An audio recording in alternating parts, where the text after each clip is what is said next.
लिए गृहस्थमयी भगवत प्राप्ति कैसे हो, ऐसे कुछ सिद्धांत थे जिनमें गाढ़े परिश्रम की कमाई से जीविकोपार्जन, एक पत्नी व्रत का पालन, अपनी कमाई में से कुछ जिनको आवश्यकता है, जो मांग नहीं सकता है, उनकी सेवा में, पर धन पर स्त्री पर अहित न करना, न सलाह देनी किसी को, ये छू न जाएं, और एक संत की आज्ञा के अनुसार अपनी जीवन धारा हो।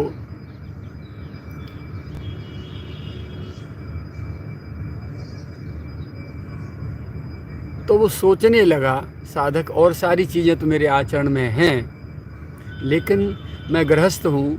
पूज्य महाराज जी कह रहे हैं कि जो अभावग्रस्त है, ये आवश्यकता है जिसे, और जो मांग नहीं सकता है, उसकी सेवा मेरे से नहीं बन पा रही है। ये मुझे और खोज लेनी चाहिए, बाकी तो सब सिद्धांत हैं। तो घूम करके देखा तो किसी ने अपने परिवार में से बुजुर्ग को, अपने पिता को या बाबा को, गांव से बाहर एक पेड़ के नीचे पटक दिया था। संतान को पात्र थी, उसने पुरखा को बाहर फेंक दिया। वो ढूंढते ढूंढते इधर से उधर देखा तो उन बुजुर्ग को देख लिया। आहा, बोले मुझे मिल गया मेरा नारायण। बस मलमूत्र में सने रहते थे, बुजुर्ग थे, पड़े रहते थे, कोई उनको भूखे प्यासे बोले मर जाएंगे, चलो हटाओ यहाँ से। तो वो उसने 2 जोड़ी कपड़े सिलवाए, उसे स्नान कराए बुजुर्ग को, और कपड़े बदल आवे, सुबह शाम दोनों टाइम भोजन कराया आवे। ये क्रम चला, और नियम सब पालन थे ही उसके जीवन में। लेकिन जब ये सेवा साधना नियम पालन दीर्घ काल तक चला, तो रिजल्ट तो आना ही चाहिए, परिणाम तो आएगा ही। दैव योग से जिनकी आज्ञा के अनुसार ईश्वर चंद्र विद्यासागर या जो भी थे संत, उनकी आज्ञा के, जिनकी आज्ञा के अनुसार साधक अपना जीवन जी रहा था, चल रहा था क्रम, और जिनका वो जो चित्र उनकी सेवा में रखा था, जिसकी पूजा करता था वो साधक, ठीक उसी रूप में सामने से आज ये जा रहा था अपने उस दरिद्र नारायण की सेवा के लिए, और वो सामने से सद्गुरु आ गए। मार्ग में खड़े, इसने देखा, साधक ने प्रणाम किया, नमन वंदन किया और चला गया। श्रीमुख से स्वयं सुना रहे थे और मैं सुन रहा था। हम 2 ही बाप बेटा थे और तीसरा कोई नहीं था। चले गए, मार्ग में आ गए, और जाके वो सेवा की। इसके बाद लौट के आए, तब तक वो ईश्वर चंद्र विद्यासागर वहीं खड़े रहे।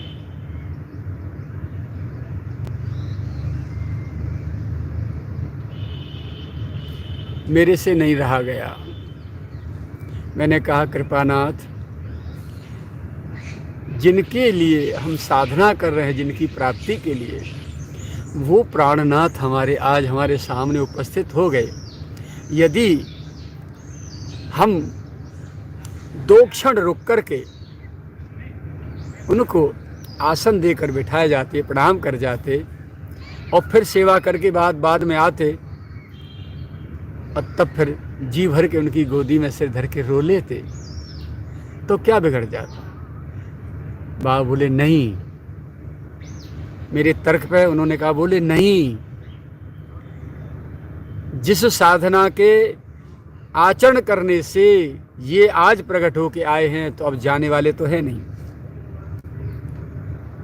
पहले वो साधना पूरी करनी, वो नियम पूरा करना है। अपनी नियम निष्ठा में शिथिलता नहीं बरतनी चाहिए। इसीलिए वो साधक गया, नमन किया और निकल गया। पहले वो सेवा की, सेवा करके लौटा, आकर के फिर वो वहीं खड़े पाए। तब श्री चरणों में जी भर के रो के अपने हृदय की ज्वाला शांत की। क्योंकि तुम हमें खड़ा देख नहीं सकते ना, इसलिए तुम अपनी व्यक्तिगत भावना से प्रभावित होकर बोल रहे हो ना, तर्क कर रहे हो। लेकिन यहाँ ये बात लागू नहीं होती है। यहाँ तो केवल और केवल आज्ञा पालन लागू होता है। तो निष्ठा जो है आज्ञा पालन से ही परिपक्व होती है और आज्ञा पालन से ही निष्ठा मानी जाती है। ऐसे सुना रहे थे प्यारे।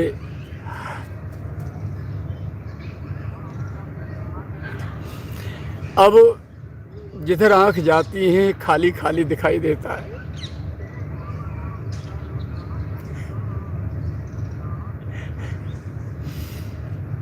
ये भारत वसुंधरा अब खाली हो गई।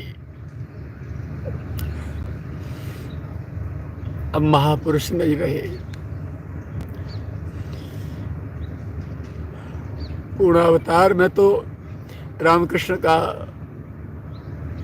कपिल का, नरसिंह परशुराम का अवतार लेके आते ही है, लेकिन बार बार जो है तदात्मानं सृजाम्यहम्